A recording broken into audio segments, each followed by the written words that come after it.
Assalamualaikum warahmatullahi wabarakatuh. Bertemu lagi dengan saya Fiona Elsa Putri dengan NPM A1G022126. Bab 7 ini kita akan membahas mengenai sekolah sebagai suatu sistem dengan dosen pengampu Dr. Muhammad Kristiawan MPD, mata kuliah Pengelolaan Pendidikan. Adapun poin yang akan kita bahas, yang pertama pendidikan sistem, kedua sekolah sebagai suatu sistem, ketiga input sekolah, keempat proses sekolah, kelima output sekolah, dan keenam outcome sekolah. Langsung saja kita masuk ke materi yang pertama, yaitu membahas pendidikan sistem. Bagaimana pendidikan sistem? Berbagai elemen dalam sistem pendidikan itu perlu dikenali secara mendalam sehingga dapat difungsikan dan dikembangkan. Disinilah persoalan pentingnya penguasaan pendekatan sistem untuk mengkaji masalah-masalah kelemahan dalam mencapai tujuan secara efektif dan efisien. Dengan demikian akan tampak peninjauan secara mikro maupun makro. Berdasarkan pendekatan sistem, dapat dihasilkan keputusan yang berupaya memperbaikan sistem sebagian atau seluruhnya, bertahap atau sekaligus. Keputusan ini dilakukan untuk mencapai tujuan pendidikan yang diinginkan secara optimal, produktif, efektif, dan efisien. Pandangan pendidikan sebagai suatu sistem menurut Combs 1968 dapat dilihat dalam dua hal, yaitu satu, pendidikan secara mikro dapat dilihat dari hubungan elemen peserta didik, pendidik, dan interaksi keduanya dalam usaha pendidikan, dan kedua, pendidikan secara makro menjangkau elemen-elemen yang cakupannya lebih luas. Kedua, materinya sekolah sebagai suatu sistem. Sekolah sebagai suatu sistem mencakup beberapa komponen, di mana diantaranya komponen-komponen tersebut saling terdiri dari beberapa faktor dan komponen yang satu dengan komponen yang lainnya saling berkaitan sehingga membentuk sebuah sistem. Komponen-komponen dari sistem sekolah terdiri atas masukan atau input, proses, keluaran langsung atau output, dan keluaran tidak langsung atau outcome. Maka, untuk mempertahankan kehidupan, suatu organisasi harus mengejar dan menangkap apa yang dibutuhkan stakeholder.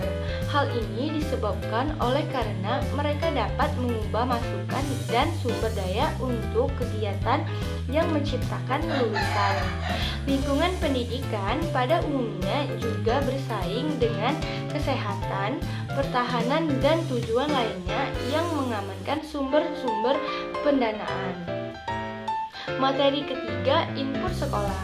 Masukan adalah segala sesuatu yang diperlukan oleh sistem sekolah untuk menghasilkan keluaran yang diharapkan. Masukan terdiri atas tiga hal, yaitu satu, masukan baku, merupakan siswa termasuk karakteristiknya. Kedua, masukan instrumental, merupakan guru, sarana dan prasarana, kurikulum, dana dan pengelolaan sekolah. Ketiga, masukan lingkungan, merupakan segala sesuatu yang berada di luar lingkungan sekolah. Untuk mencapai pendidikan bermutu, fungsional, produktif, efektif, dan akuntabel, maka diperlukan beberapa hal yang terkait dengan input, antara lain peserta didik, ketenagaan, fasilitas, biaya, kurikulum, perencanaan, dan evaluasi, serta hubungan dengan masyarakat dan iklim sekolah yang memadai. Keempat, materinya proses sekolah. Proses pembelajaran atau PBM merupakan ujung tombak dari proses pendidikan, yang mana suatu kegiatan dilakukan oleh guru berkaitan dengan materi ajar yang berlangsung dan dikemas secara interaktif, menyenangkan, menantang, memotivasi, serta merangsang peserta didik untuk berpikir aktif, kreatif dengan menggunakan berbagai pendekatan rahman dan rahim atau kasih sayang serta penuh cinta. Suatu proses agar berhasil sesuai dengan harapan maka harus diawali dengan perencanaan atau planning. Perencanaan yang baik akan mendorong terselenggaranya proses yang ideal, sehingga setiap proses harus mengetahui unsur-unsur perencanaan. Misalnya, bagi seorang guru yang akan melaksanakan menjalankan proses pembelajaran, maka guru tersebut harus menguasai unsur-unsur perencanaan proses pembelajaran yang baik, seperti 1.